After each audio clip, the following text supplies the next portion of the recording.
tanan. Many of you already know me. Been friends with for a long time. I'm the president of Partido sa Bagong Pilipino. It's a party list that's focused on rural development, channeling our resources to help the LGUs and the barangays. I grew up in the Visayas, and Cebu is a place I consider home for how many years. I studied in San Carlos, pre-law and law. And in fact, di pa kay grabe ka na itong traffic, barato pa ng jeepney. Magsakay kong jeepney from 6A padung sa corner padung sa San Carlos, di ba?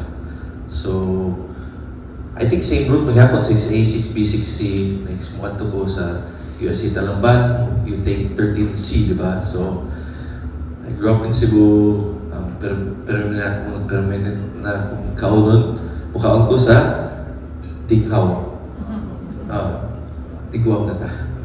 So, we're doing this because I feel that we'll discuss more of the party principles later, but thank you very much for being here with us. Salamat. And I'll introduce our second nominee and our VP for External Affairs, Mr. Beaver Lopez. Good evening everyone. Thank you for coming this evening. It's the press con of ours, Partido sa Bagong Pilipino, or PBP. I am Beaver Lopez from Manila.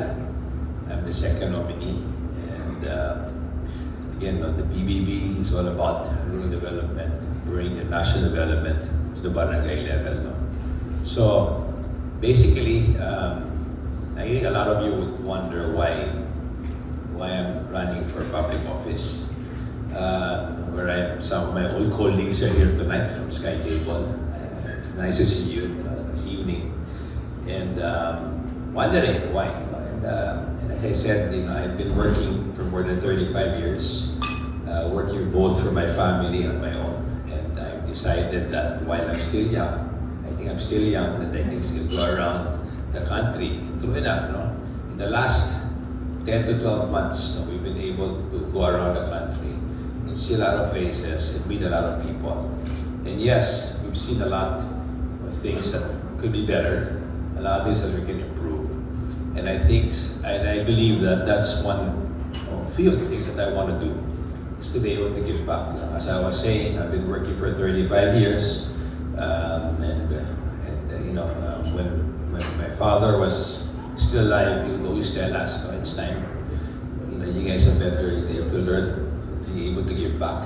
We've been blessed, our family has been blessed, so it's time to give back. And I believe that it's time now to give back. And I tell people, I'm doing this because I just want to help. I want to help our kababayans, I want to help our countrymen. Yes, I am from Manila, I'm Manila-based. I've been spending more time in Iloilo because my father's family is from Iloilo.